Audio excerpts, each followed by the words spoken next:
The Oakland A's are now considering a new location for their new stadium, and it would be better situated for mass transit. But Phil Mateer shows us why there is a downside. Phil.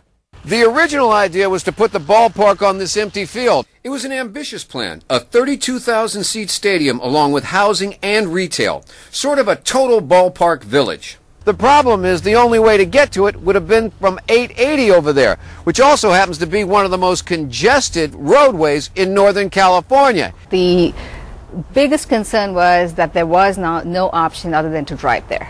But now that voters have approved extending BART all the way to San Jose, a new mass transit station will open up just down the road at Warm Springs. And with that change, up popped the idea, why not move the A's new ballpark over to the new station? Get closer to a BART station, and you could just hop a train to the ballpark. Take all the traffic off 880. I think with the proposed extension to San Jose, you've captured a transit audience from the South Bay. The Oakland audience, of course, is going to take BART right up to the BART station, and then you've got the Dublin and the Tri-Valley area, which also has the BART connections. The A's seem open to the idea, and will be meeting with BART soon to talk it over. But there is a downside. The downsides are that we lose this whole sexy urban village concept that they promoted here and that people got excited about. And it's going to be a standalone stadium with potentially a little bit of retail with it. But even a standalone ballpark is still quite a financial package for these times. Do you guys think this is going to actually happen? Absolutely.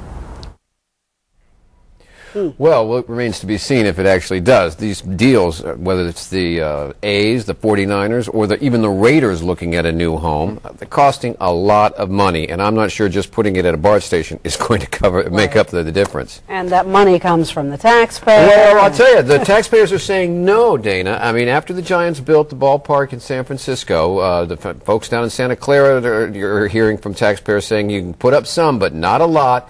And over in Oakland, it's definitely no. And in Fremont, it's no as well. It says, we'll help you with this. But, these days, I think the days of the big money coming in from the small towns is a little bit over. Because, hello, in these economic times, how are we going to do that and bail out half of, every other industry? Right. Well, maybe if the teams keep playing the way they're playing, maybe they'll all need a bailout. They can share one stadium.